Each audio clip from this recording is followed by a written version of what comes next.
Hello friends, welcome to Ranjan talks. ఈరోజు కూడా ఒక మంచి టాపిక్తో మీ ముందుకు వచ్చాను. దానికి ముందు రంజన్ టాక్స్ ఛానల్ని సబ్స్క్రైబ్ చేయండి, నా వీడియోని లైక్ చేయండి, షేర్ చేయండి.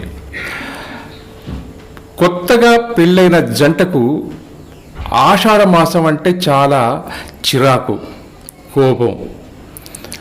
ఎందుకంటే ఆషాఢ మాసంలో కొత్తగా పెళ్ళైన అమ్మాయి అత్తవారింటికి రాకూడదు, అదేవిధంగా అబ్బాయి అత్తవారింటికి రాకూడదు. ఇది మన పెద్దలు పెట్టిన ఒక మెలక. ఎందుకు? దీనికి కారణం ఏంటి అంటే, పెళ్ళైన స్త్రీలు అత్తవారింటికి రాకుండా పుట్టింటికి పంపిస్తారు. ఎందుకు పంపిస్తారు అంటే, స్త్రీలు గర్భం ధారించడానికి మంచి రోజులు కావు ఈ ఆషాఢ మాసం. అందువల్ల భార్యాభర్తలు కలవకూడదని ఇదొక మెలిక పెట్టారు. ఎందుకంటే ఆషాఢ మాసంలో భార్యాభర్తలు కలవడం వల్ల, గర్భం ధారించడం వల్ల ఉత్తమ సంతానం కలగదు.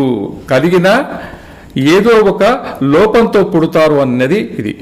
ఈ విషయాన్ని మభ్యపెట్టడానికి మన వాళ్ళు ఏం చేశారంటే, ఏదో ఒక నమ్మకం పెట్టారనమాట. అమ్మాయి అత్తవారింటికి రాకూడదు, అబ్బాయి అత్తవారింటికి రాకూడదు అన్నమాట. ఇంకో కారణం కూడా ఉందండో. ఏంటంటే, ఈ యొక్క కాలంలోనే అంటే ఆషాఢ మాసంలో వర్షాలు పడతాయి. దీనివలన ఏమవుతుందంటే, నదులు పొంగుతుంటాయి, చెరువులు నిండుతాయి, జలాశయాలు నిండుతాయి. అప్పుడు నీరు కలుషితమైపోతుంది. ఈ నీరు కలుషితమైపోవడం వల్ల, గర్భిణీ స్త్రీలు తాగడం వల్ల అది లోపల ఉన్న, గర్భంలో ఉన్న పిండ దెబ్బతింటుంది. కాబట్టి ఈ మాసంలో కలవకూడదని ఇది ఒక మెలిక పెట్టారు. ఇంకో విషయం కూడా ఉందండి.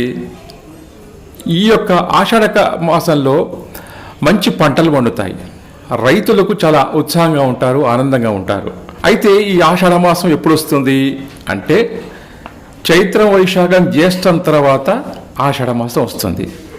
ఇంకొక విషయం ఏంటంటే, ఋతుపవనాల యొక్క ఆగమనాన్ని సూచిస్తుంది ఆషాఢ మాసం. ఇంకోటి ఏంటంటే, ఈ ఆషాఢ మాసాన్ని శూన్యమాసం అంటారు. ఈ శూన్యమాసంలో శుభకార్యాలు చేయొద్దు, మంచి మంచి కార్యక్రమాలు చేయొద్దు. కాకపోతే ఒక మంచి విషయం ఏంటంటే, భగవంతుడి దర్శనానికి, తీర్థయాత్రలకు ఆషాఢ మాసం చాలా గొప్పది, చాలా ఉపయోగకరం అంటారనమాట. ఇంకోటి ఏమిటంటే, ఈ ఆషాఢ మాసంలో రైతులు పొలం పనులు చేస్తుంటారు, వాళ్ళకు శుభం జరుగుతుంటుంది.